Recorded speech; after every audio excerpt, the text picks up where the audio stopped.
Graça e paz, meus irmãos. Convido os amados a abrirem as suas Bíblias no livro de Daniel.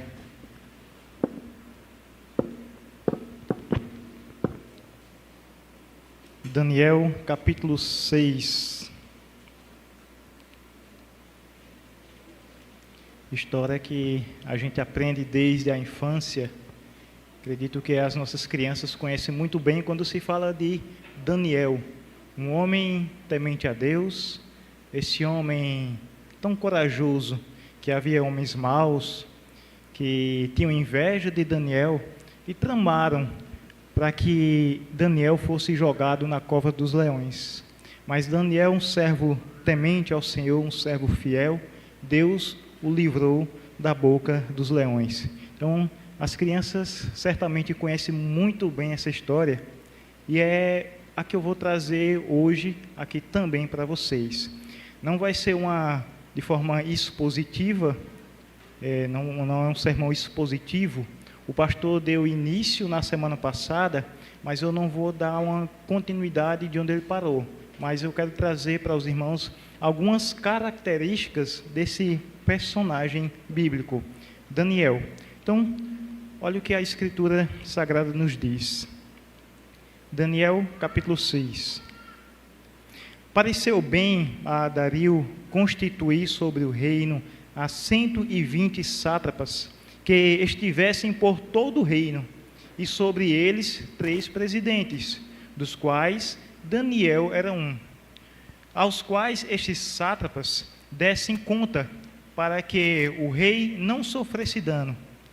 Então, o mesmo Daniel se distinguiu entre os presidentes e sátrapas, porque nele havia um espírito excelente, e o rei pensava em estabelecê-lo sobre todo o reino.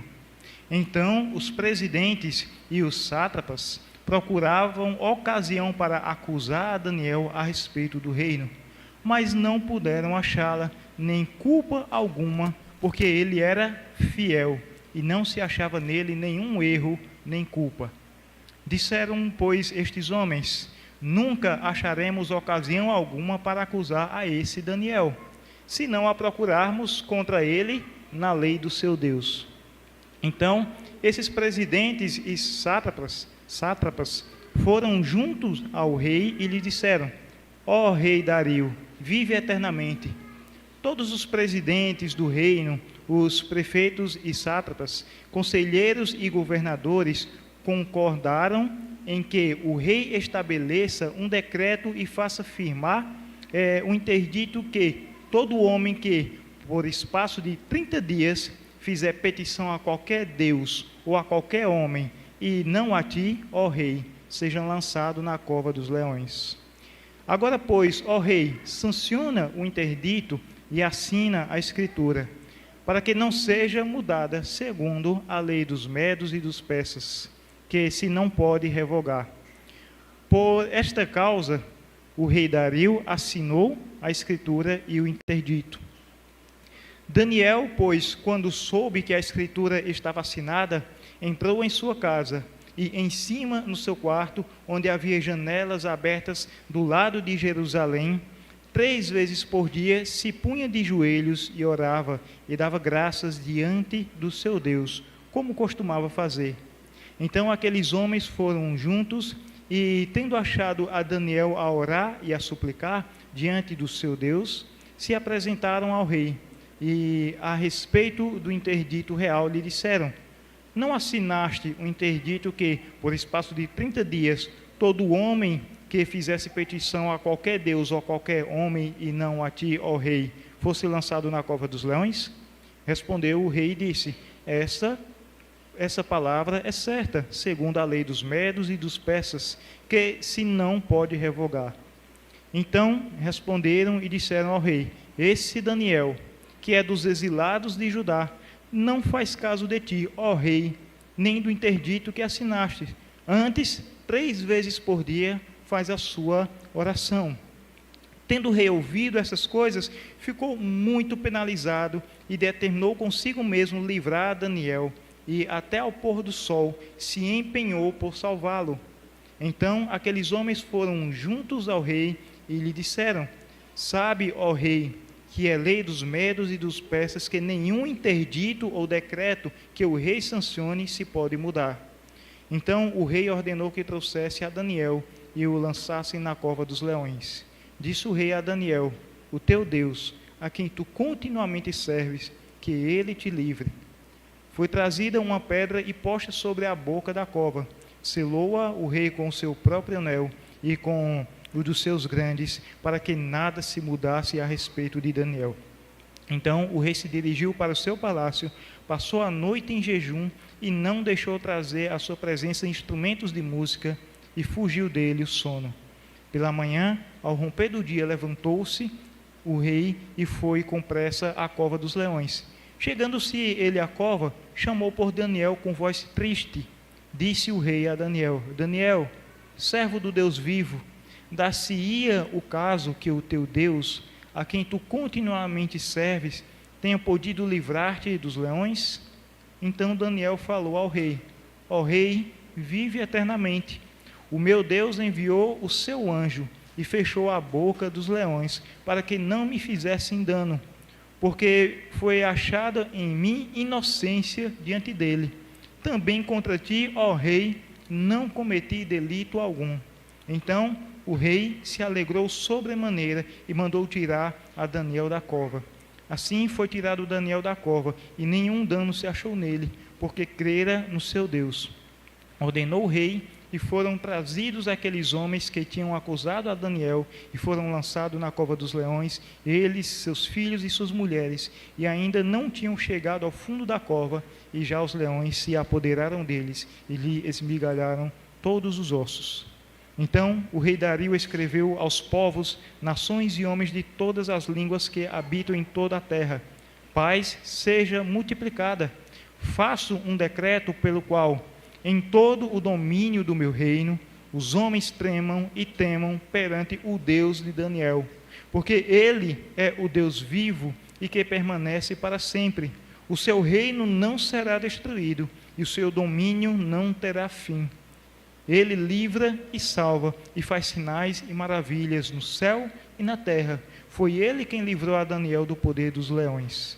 Daniel, pois, prosperou no reinado de Dario e no reinado de Ciro, o persa. Vamos orar.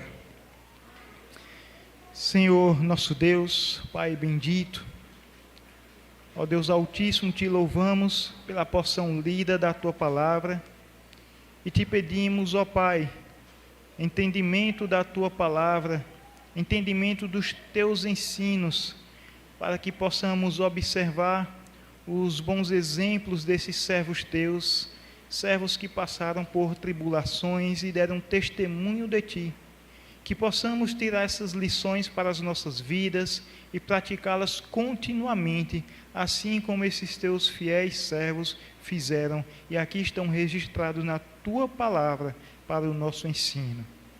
Põe, Senhor, em nós o desejo contínuo de te adorar, de te servir, de buscar santidade na tua presença e de proclamar o teu nome com a nossa boca e com a nossa vida, para que o mundo creia que tu enviaste o teu Filho para nos salvar, para que o mundo veja que somos servos teus, pois agimos de forma contrária ao mundo. Usa-nos, Senhor, como instrumentos teus para a proclamação da tua palavra. Usa-nos, Senhor, nesse momento. Usa-me, Senhor, para transmitir a tua palavra ao teu povo, para que isso seja de alimento para o teu povo e o teu nome seja glorificado. Muito obrigado, Senhor, pelo privilégio que é termos a tua palavra, de poder estudá-la, de poder examinar cada parte dela para o nosso crescimento. Por isso te oramos com gratidão em nosso coração, em nome de teu Filho Jesus. Amém. Meus irmãos, na semana passada, o pastor Alexandre iniciou falando um pouco do que aconteceu e o motivo pelo qual Daniel, assim como os seus amigos, eles foram levados para a Babilônia. O povo de Deus, povo chamado servos de Deus, estavam em pecado. Por conta disso, o reino se dividiu. o reino do norte e o reino do sul. O reino de Israel, que logo foi atacado pela Assíria, e esse reino deixou de existir, e o reino de Judá, que posteriormente também foi atacado pela Babilônia e também deixou de existir. Mas antes mesmo do reino deixar de existir, quando Nabucodonosor atacou o reino de Judá, ele levou algumas pessoas cativas, alguns foram exilados. Dentre eles estavam 4 personagens que se encontram aqui registrados nesse livro. Eram os amigos Daniel, Misael, Ananias e Azarias. O interessante é que quando eles tiram esses homens da sua terra natal, do seu costume, e levam para a Babilônia, eles tentam mudar as características dele. Eles tentam mudar a sua cultura, o seu modo de agir, até mesmo os seus nomes foram mudados. Então, veja só como eles mudaram o nome desses homens.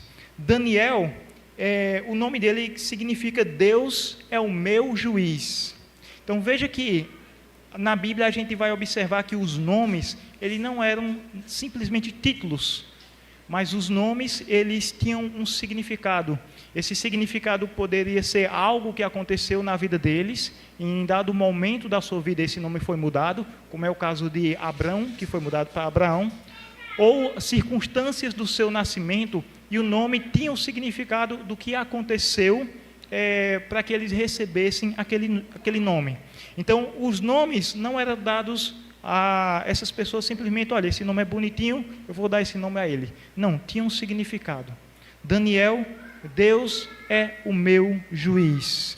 Mas quando chega na Babilônia, eles mudam o nome de Daniel para Beltesazar, que quer dizer Bel, que é um dos deuses, um dos principais deuses da Babilônia. Bel protege a sua vida. Ananias, que quer dizer Yahvé é gracioso ou é misericordioso, eles mudam para Sadraque, que tem um significado parecido com o comando de Acu, ou seja, quem dá o comando é Acu, que também é um dos deuses deles. Misael, o nome Misael quer dizer quem é como Deus, não existe outro como nosso Deus. Misael então recebe o nome de Mesaque, que quer dizer quem é como Acu. Azarias, Yahvé ajuda, ou Deus é minha força. Ele recebe o nome de Abednego, servo de Nabu. Ou seja, eles pegam esses jovens tementes a Deus, com os nomes que mostram quem é a pessoa de Deus, ou a obra que Deus faz na vida deles, o socorro de Deus na vida deles. Eles pegam e até mesmo isso eles tentam mudar. Vamos mudar a característica desses homens. Agora os seus nomes são atribuídos aos nossos deuses. Então a gente percebe o seguinte: os seus nomes foram mudados. Eles saíram da sua terra e foram para uma terra estranha, com costumes diferentes, no meio de um povo idólatra. Tudo foi feito para ser mudado na vida desses homens, mas eles permaneceram homens íntegros e tementes ao Senhor. Pode mudar tudo, mas eles continuam sendo obedientes a Deus. Mudam seus nomes, mudam a sua terra, mudam os costumes, mas eles permanecem fiéis a Deus. O período em que Nabucodonosor ataca e leva esses homens cativos é aproximadamente o ano 603 a.C. Esses jovens teriam algo em torno entre 15 e 18 anos, ou seja, muito novos, eles já foram levados, exilados para a Babilônia. E aí a gente vai perceber algumas características nesses homens que mostram que eles são homens piedosos. E é disso que eu quero falar para vocês. O que é alguém piedoso? Há algumas formas pejorativas. O homem piedoso é aquele que ele é muito gracioso, ele é bondoso, ele tem pena do outro, ele busca ajudar, ele anda de forma como se fosse pobrezinho, o coitado, mal amanhado. Muitas vezes surge essa ideia de um homem piedoso. Mas não é isso que a Escritura mostra de um homem piedoso. Quando a gente vai ver o equivalente ao Antigo Testamento, quando ele é traduzido para o grego, a palavra piedoso, piedade, equivale ao termo que significa temor ao Senhor no Antigo Testamento. Algumas traduções vai trazer o seguinte: onde aparece o nome temor ao Senhor, vai trazer piedade ao depender da tradução. Aquele que é piedoso, aquele temente a Deus. Então, o piedoso é aquele que busca fazer a vontade de Deus. O piedoso é o homem que teme a Deus e busca viver em santidade na presença de Deus. Essa é a figura do homem piedoso. Então, algumas características que eu quero considerar com os irmãos. A primeira característica de um homem piedoso, de um homem temente a Deus, a gente vai ver aí no versículo 10. Olhem comigo.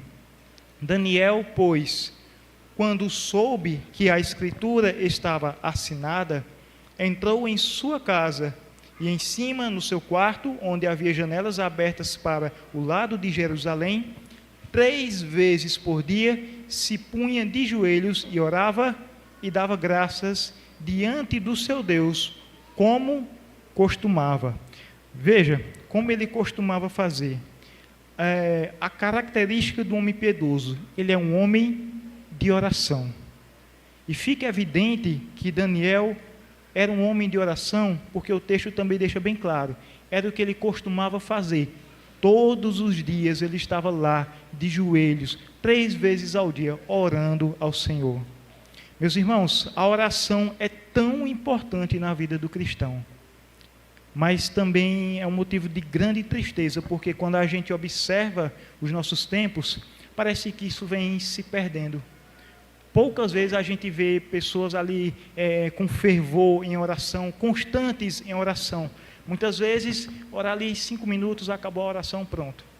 Quantas vezes a gente dobra os joelhos no nosso quarto e começa a orar pela igreja? Você consegue lembrar de todos os irmãos da igreja? É uma prática que eu recomendo. Lembre de cada irmão, ore ao Senhor, agradeça por cada irmão. Tente lembrar nome por nome. É interessante que quando a gente faz isso, parece que eu estou sempre mais próximo dos meus irmãos. Parece que eu estou sempre me preocupando com eles. Eu gosto de, quando eu vou orar, eu tento lembrar da igreja, eu tento lembrar de cada um. Vez ou outra a gente esquece mas Senhor, aqueles que eu não consigo lembrar agora por nome, são tantos irmãos, tantas igrejas, mas eu te peço que o Senhor abençoe esses irmãos e intercedo pelas necessidades desses irmãos. É uma prática que a igreja deve recuperar. Vejam, meus irmãos, a prática de oração é tão importante que um historiador descreveu o seguinte, falando sobre a reforma protestante.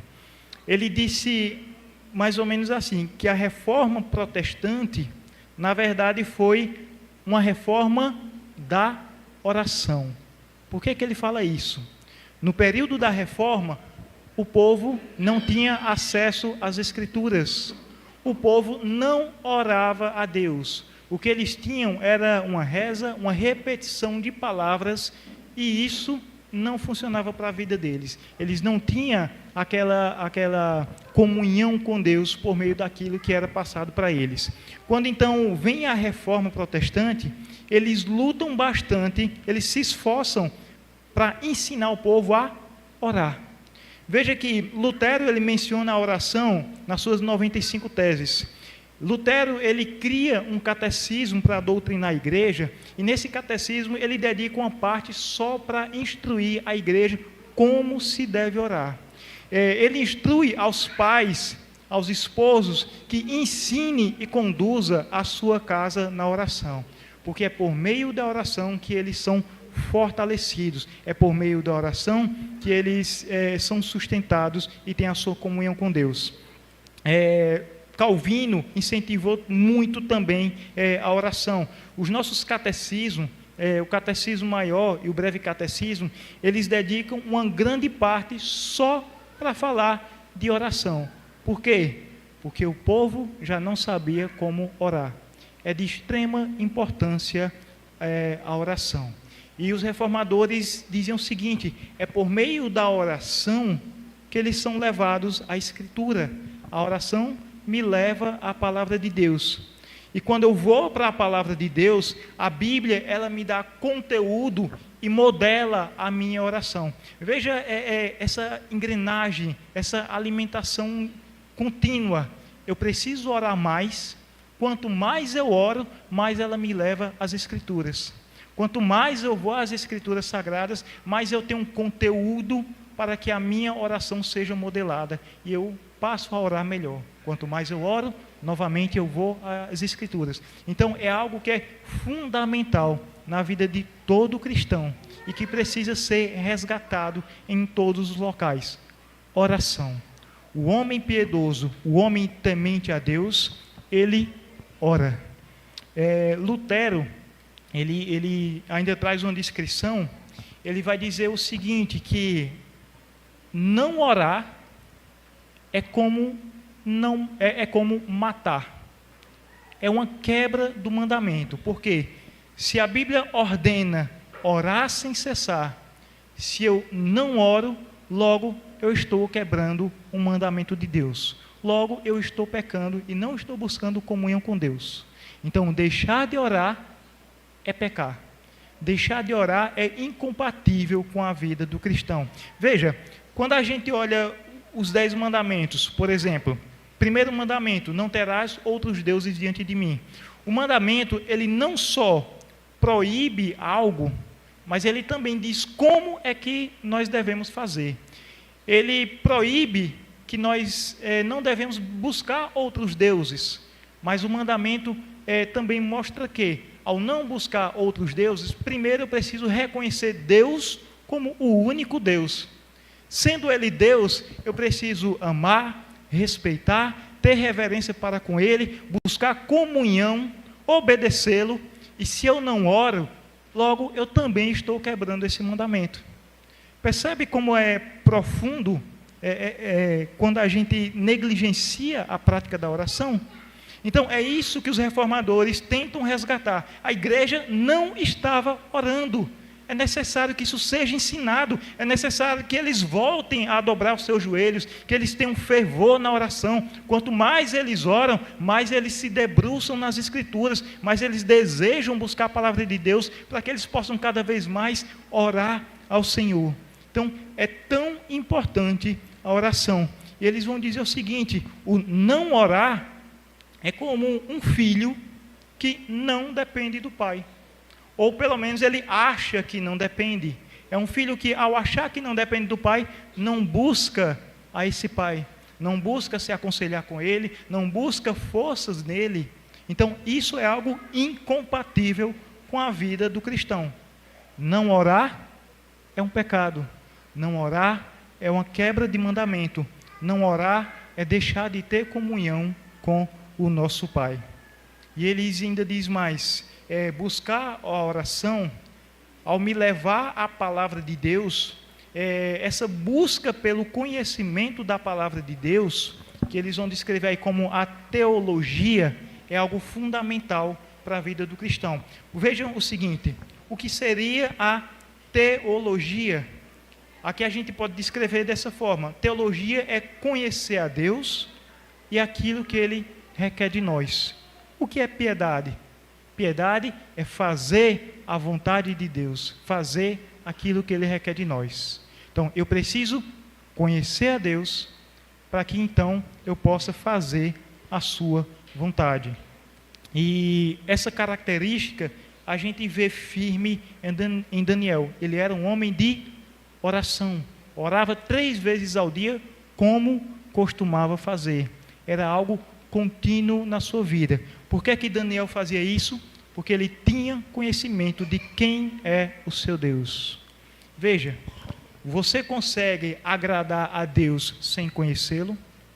Você consegue agradar alguém de quem você não tem conhecimento dos seus gostos, você não sabe como é a rotina daquela pessoa? Você às vezes pode até tentar, mas nem sempre você vai agradá-la. Da mesma forma, eu só posso agradar a Deus se eu buscar conhecer ao meu Deus. Então veja, a gente não tem como separar uma coisa da outra. Eu preciso de oração, eu preciso fazer a vontade de Deus, eu preciso estar na presença dEle. Mas para que eu faça isso, eu preciso conhecê-lo e saber aquilo que Ele quer de mim. Então, a primeira característica da vida do homem piedoso é uma vida de oração. A segunda é uma vida de integridade, é uma vida exemplar. Veja, à medida que eu conheço mais a Deus, logo eu também vou saber como me portar em várias situações, me portar de forma que agrade a Deus. Veja só, quando a gente vai para as Escrituras, quando Jesus se encontra com a mulher samaritana, ela diz o seguinte: aonde nós devemos adorar? Nesse monte ou naquele outro monte? Jesus vai dizer o seguinte a ela: vocês adoram o que vocês não conhecem. Perceba, por não conhecer a Deus, ela não sabia nem a forma de adoração. O Evangelho de João, capítulo 16, versículo 1, nos diz assim, Jesus falando aos seus discípulos: tenho-vos dito essas coisas para que não vos escandalizeis. Eles vos expulsarão das sinagogas, mas vem a hora em que todo o que vos matar julgará com isso tributar culto a Deus. Isso farão porque não conhecem o Pai nem a mim. Vejam só, os homens iriam expulsar os discípulos de Cristo. Eles matariam esses homens. Consegue ver o quão terrível é isso? Alguém matar outra pessoa e atribuir isso como sendo culto a Deus? E Jesus descreve, por que é que isso acontece? Porque eles não conhecem o Pai nem a mim. Por não conhecerem a Deus, eles vão cometer crimes terríveis e vão achar que isso é adoração a Deus. E isso também acontece aqui com Daniel. Veja só, Daniel, por ser um homem íntegro, e novamente aí no versículo 10, essa palavra costumava me chama muita atenção, porque ele orava e dava graças diante de Deus. Qual era o conteúdo da oração de Daniel? Quando soube do decreto que havia condenação para o que ele faria, Daniel faz o quê? Ele ora e ele dá graças a Deus. Em todos os momentos ele dá graça. Mas aí me chama essa palavra, como costumava fazer. Meus irmãos, por que isso me chama a atenção? Como eu disse no início, quando eles foram levados para a Babilônia, era aproximadamente o ano 603 a.C. Já no reinado do rei Dario, quando ele começou a reinar, tinha se passado aqui aproximadamente 60 anos. Ou seja, Daniel saiu entre seus 15 e 18 anos, passou mais 60 anos, pelo menos 60 anos, aqui na Babilônia. Então ele já teria por volta de quase, ou pelo menos 80 anos de idade. Já não era mais um Daniel jovem. Mas com 80 anos de idade, ele fazia aquilo continuamente. É interessante que a gente nota o seguinte: quando eles foram levados, eles não se entregaram aos costumes. Poderiam ter pensado: olha, nós agora estamos sendo levados cativos, então vamos deixar tudo para lá, vamos viver de qualquer jeito. Primeira coisa que foi oferecida a eles, as iguarias do rei. O que é que eles fizeram? Nós não vamos nos contaminar com essa comida. Não descreve o que é a comida ali. Possivelmente, alguns alimentos que feriam os costumes dos judeus. Alguns alimentos que possivelmente teriam carne de porco, que era proibido para eles, ou alguma carne com sangue, ou algum alimento que feria os seus costumes. Eles preferiam fazer o quê? Olha, eu estou na terra de vocês. Eles não murmuravam, eles não falavam mal do povo da terra, eles não tentaram criar uma rebelião eles viveram de forma exemplar na terra que eles estavam. Mas tudo aquilo que era contra a palavra de Deus, eles não faziam. Então, primeiro, eles evitam aquele alimento. Logo, é visto que eles são mais saudáveis que os demais. Eles são chamados para assistir diante do rei. Então, eles já começam a estar em evidência. Depois, Daniel é chamado para interpretar o sonho de Nabucodonosor. Daniel ganha mais evidência. Depois, o Daniel é chamado para interpretar a escritura na parede. Novamente, a escritura que, quando o rei Belsazar viu, chamou, ninguém conseguiu interpretar, mas Daniel então deu significado. Naquela noite de festa, provavelmente nessa noite, foi então que os persas atacaram e derrotaram então a Babilônia. E aí vem o rei Dario.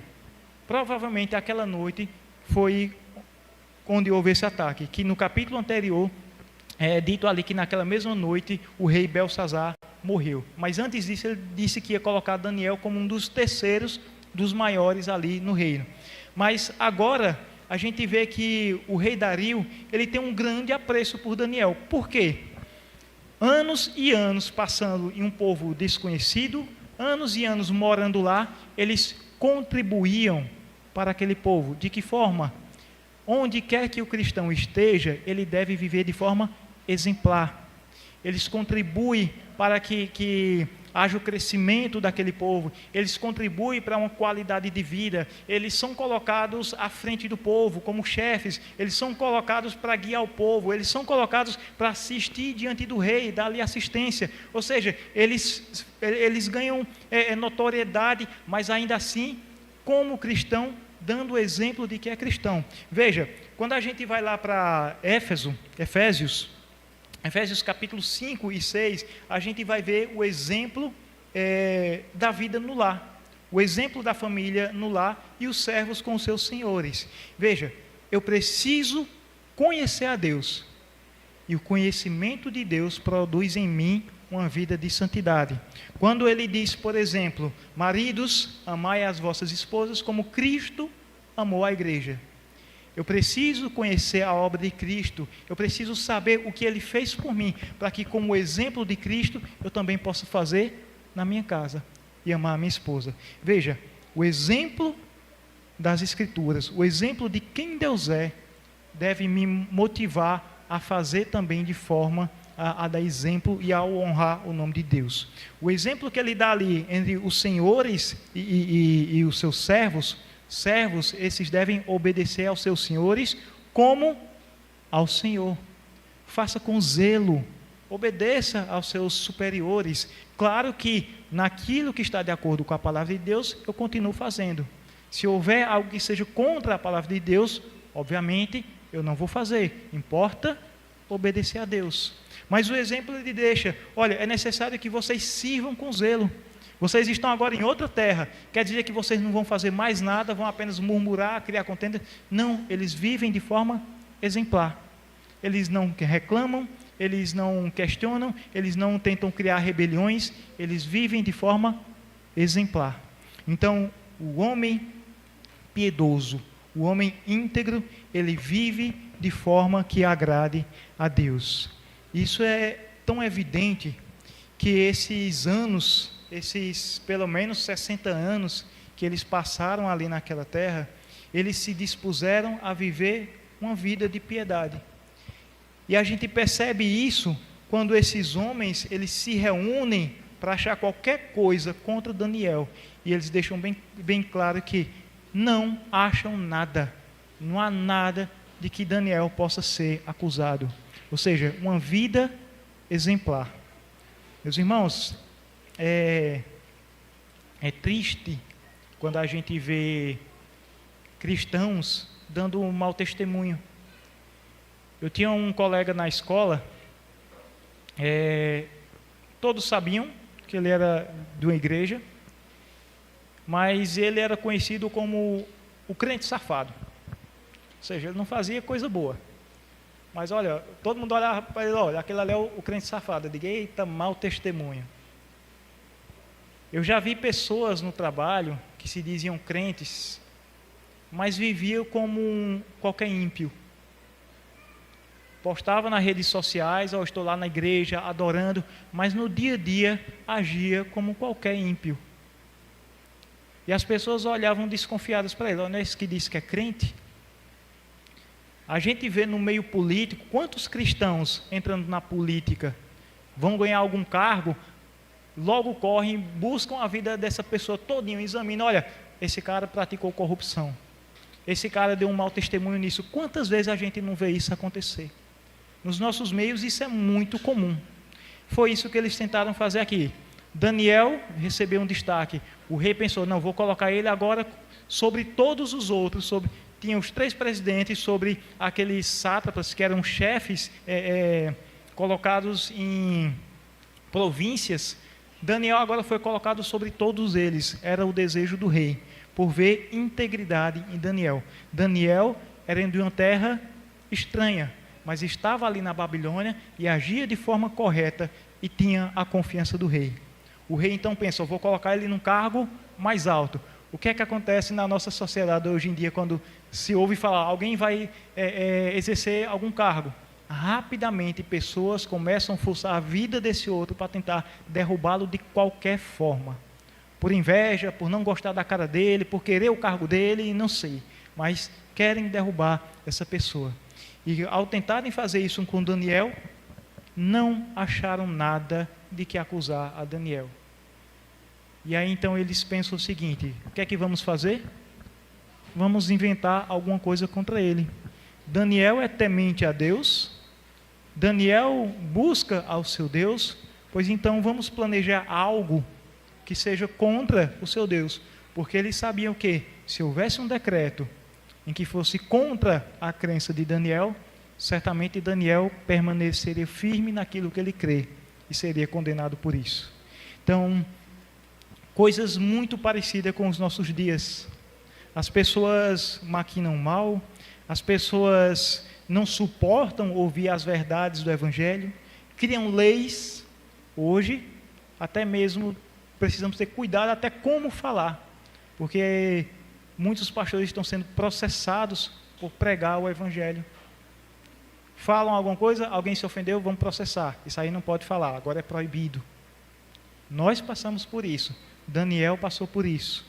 Contudo, quando eles recorrem ao rei, a gente vai ver o seguinte, o rei então assina esse interdito, e é interessante que o rei ele tem muito apreço por Daniel. Era costume, e a lei dos persas e dos medos, que um decreto que fosse ali sancionado, fosse assinado, ele não poderia ser revogado. E a gente vê a malícia desses homens. Eles sabendo que Daniel não deixaria de adorar o seu Deus, eles então recorrem ao rei para que crie esse decreto, e já sabiam o que ia acontecer, estão lá todos eles observando, só esperando Daniel começar a orar, e eles correm ao rei. Rei, olha a malícia. Primeiro, eles fazem o rei reafirmar o decreto. Rei, você não assinou um decreto que no período de 30 dias, nenhum homem pode fazer petição a nenhum Deus, a nenhum homem que não seja a ti? Sim, realmente, eu assinei esse decreto, conforme a lei dos medos e dos persas. Pronto. Pois Daniel está orando ao Deus dele. E a gente percebe esse grande apreço que o rei tinha por Daniel, porque o rei se entristece. Versículo 14, ele diz, tendo o rei ouvido essas coisas, ficou muito penalizado e determinou consigo mesmo livrar a Daniel. Veja, o rei assinou o decreto, mas agora o rei procura meios, sabendo que Daniel era justo, meios de livrar Daniel. E ele continua, então, penalizado, determinou consigo mesmo livrar a Daniel, e até ao pôr do sol se empenhou por salvá-lo, talvez fazendo algum outro decreto que criasse uma exceção, não sei se fosse o caso, mas ele procurou meios de livrar Daniel. Mas aqueles homens também, sabendo disso, vão lá de novo ao rei. Rei, foi assinado o decreto, não pode ser mudado. O rei, não tendo mais o que fazer pelas leis humanas, leva Daniel, muito triste, mas então ordena que Daniel seja jogado à cova dos leões. Então veja, por sua integridade, por agir de forma justa, por ser um homem em destaque pelo modo como ele agia onde ele estava, havia aqueles que tinham inveja e procuravam de qualquer forma derrubar a Daniel. Então eles criaram esse meio de tentar matá-lo. Terceira característica que a gente observa na vida de Daniel: o homem piedoso é um homem que confia em Deus em todas as circunstâncias. É um homem que confia em Deus na adversidade. Veja, versículo 19. Pela manhã, ao romper do dia, levantou-se o rei e foi com pressa à cova dos leões. Chegando-se ele à cova, chamou por Daniel com voz triste. Disse o rei a Daniel: Daniel, servo do Deus vivo, dar-se-ia o caso que o teu Deus, a quem tu continuamente serves, tenha podido livrar-te dos leões? Então Daniel falou ao rei: ó rei, vive eternamente, o meu Deus enviou seu anjo e fechou a boca dos leões, para que não me fizessem dano, porque foi achada em mim inocência diante dele. Também contra ti, ó rei, não cometi delito algum. Veja, meus irmãos, aqui a gente vê evidente o significado do nome Daniel. Deus é o meu juiz. Os homens podem criar leis, os homens podem criar meios para atacar o povo de Deus. Os homens buscam de qualquer forma calar o evangelho, querem legalizar aquilo que é pecaminoso, mas, em última instância, por mais que leis sejam criadas, que os costumes sejam mudados, a palavra de Deus permanece. Em última instância, quem julga tudo é Deus.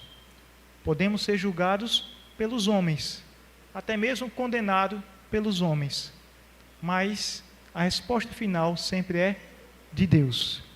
Perceba o seguinte: Daniel foi livrado da boca dos leões.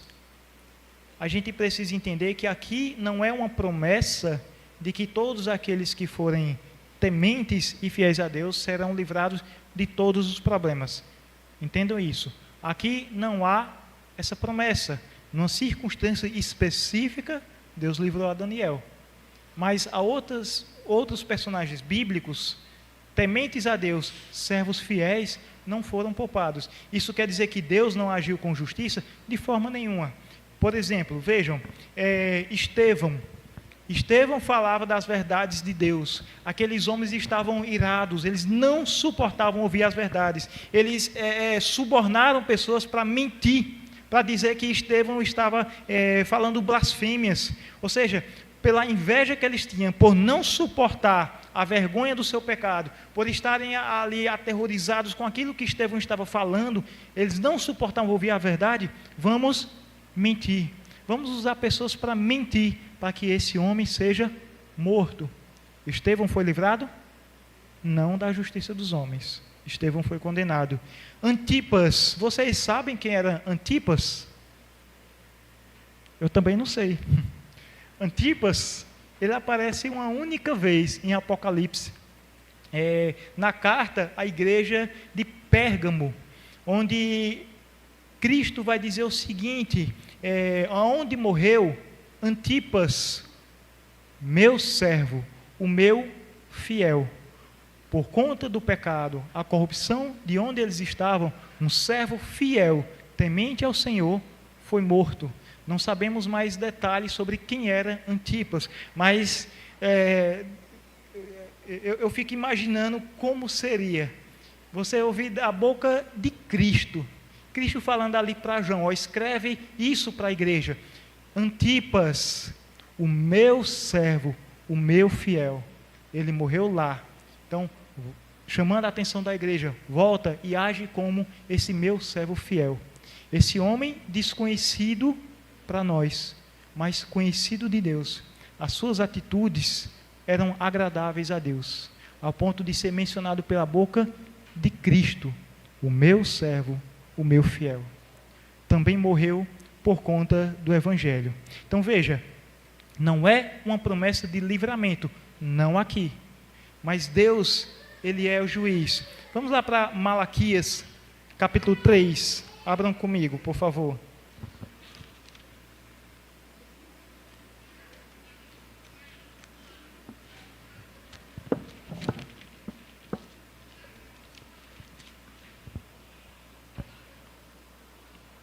Malaquias 3, versículo 13. Algum tempo depois da história de Daniel, por volta de uns 200 anos, mais ou menos,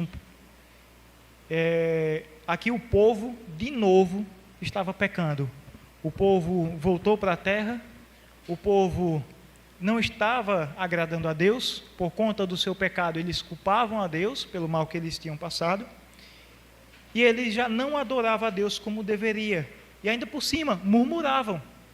Eles pecaram, eles fizeram o que era desagradável a Deus. Deus mandou seus profetas para dizer: olha no que vocês estão errando, se não mudarem, vai vir punição. Mudaram? Não. A punição veio. Quando vem a punição, começa a murmuração. Olha, de nada vale servir a Deus. E eles dizem o seguinte: as vossas palavras foram duras para mim, diz o Senhor, mas vós dizeis que temos falado contra ti. Vós dizeis: inútil é servir a Deus, que nos aproveitou termos cuidado em guardar os seus preceitos e andar de luto diante do Senhor dos Exércitos. Ora, pois nós reputamos por felizes os soberbos, também os que cometem impiedade prosperam. Sim, eles tentam ao Senhor e escapam. Veja, o que é que o povo está falando? É inútil servir a Deus. Por quê? Porque nós estamos sofrendo. Mas a gente vê homens impiedosos, a gente vê gente que pratica o mal prosperando, felizes. De que foi que valeu servir a Deus? E ele continua dizendo o seguinte: então, os que temiam ao Senhor falavam uns aos outros. Enquanto havia esses que murmuravam, aqueles tementes a Deus, homens piedosos, falavam contra esses murmuradores. E ele diz mais: o Senhor atentava e ouvia. Deus estava atento àqueles homens, Deus estava atento à palavra daqueles homens. Havia um memorial escrito diante dele para os que temem ao Senhor e para os que se lembram do seu nome. A esses homens piedosos, Deus estava atento a tudo aquilo que eles falavam. Havia diante de Deus um memorial desses servos fiéis. E ele continua, versículo 17: eles serão para mim particular tesouro, naquele dia que prepararei, diz o Senhor dos Exércitos, poupá-los-ei como um homem poupa ao seu filho que o serve. Então vereis outra vez a diferença entre o justo e o perverso, entre o que serve a Deus e o que não serve. Meus irmãos, Deus, Ele é justo juiz. Deus, Ele é quem julga a nossa causa. Ainda que sejamos condenados pelas leis humanas, lembrem-se, por maior que seja a provação que nós passemos aqui, estaremos diante do justo juiz. Vocês percebem uma semelhança aqui nessa história de Daniel? Um rei que se preocupou com Daniel, viu que ele era justo, procurou de algum modo livrá-lo, mas foi cercado ali pelas leis dos homens e não teve para onde correr, mas com tristeza o fez. A gente percebe essa semelhança. Pilatos viu Jesus como justo, não há culpa nesse homem, mas começa a ser cercado. Ele tenta de algumas formas livrar a Cristo, mas no fim, por conta da incredulidade, por conta da perversão dos homens e não poder ouvir a verdade, eles criam meios para que o Filho de Deus seja morto.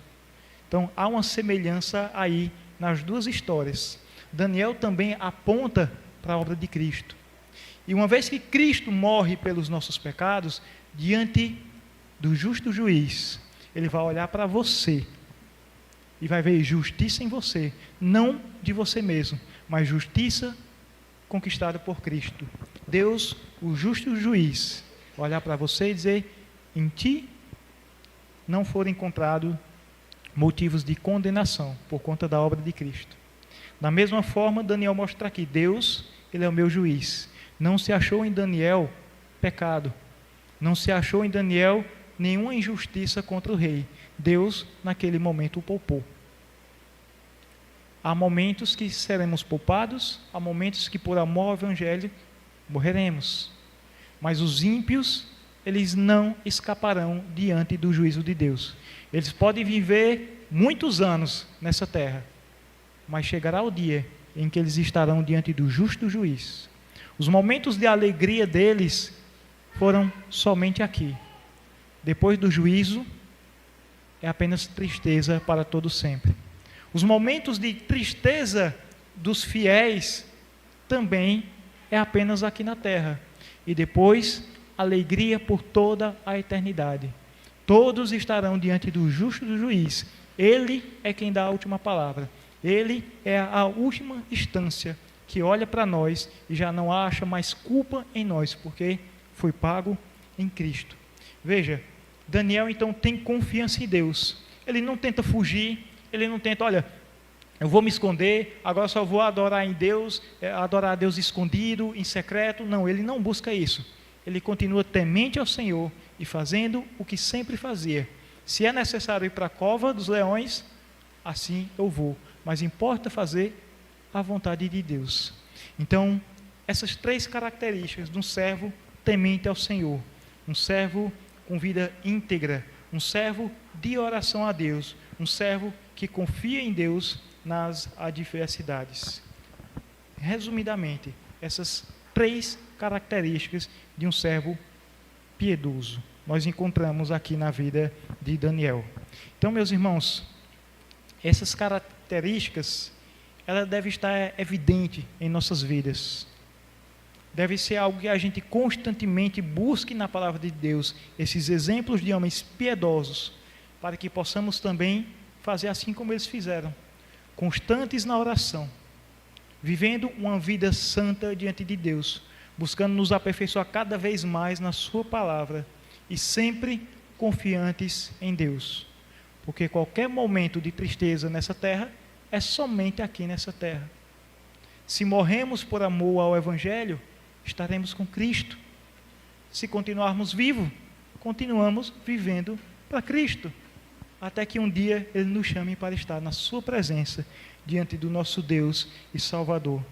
E que o Senhor, nosso Deus, continue nos abençoando e fortalecendo a essa amada igreja e ao seu povo. Vamos orar. Senhor, nosso Deus, Pai bendito, muito obrigado ao Senhor por esses exemplos de vida, pelo testemunho desses teus servos fiéis, desses que de forma poderosa o Senhor livrou da morte, daqueles que, ainda que provaram da morte, viveram também de forma a te honrar, servos fiéis, servos chamados por ti como servos teus e fiéis, homens da qual a tua escritura fala que eles não eram dignos do mundo. Ajuda-nos, Senhor, a evitar os nossos pecados, a buscar na tua palavra o modo como te agradar e viver constantemente em comunhão contigo, nos alimentando da tua palavra e nos fortalecendo na oração em comunhão contigo. Ó Pai bendito, te pedimos, nos fortalece, Senhor, para que à medida que esses maus dias cresçam, quando chegar esses tempos terríveis, não nos deixemos influenciar por esse mundo corrompido, não nos deixemos levar por esse mundo mau, mas continuemos fiéis na tua palavra, pois a tua palavra é a verdade. E cremos, Senhor, que é palavra vinda da tua boca, palavra que o Senhor soprou para os teus servos, inspirou aos teus servos para que servisse de instrução para o teu povo. Nos dá força, Senhor, para sempre seguir em frente, para que as nossas ações glorifiquem ao teu nome, para que quando o mundo olhe para as nossas vidas, nos identifique como servos teus e que não venhamos a nos achar como motivo de escândalo para o Evangelho. Fortalece-nos, ó Pai, para viver uma vida piedosa, uma vida temente na Tua presença, uma vida que Te agrade, uma vida de culto diário para Ti, ó Pai, para que assim o Teu nome seja continuamente glorificado por meio de nós.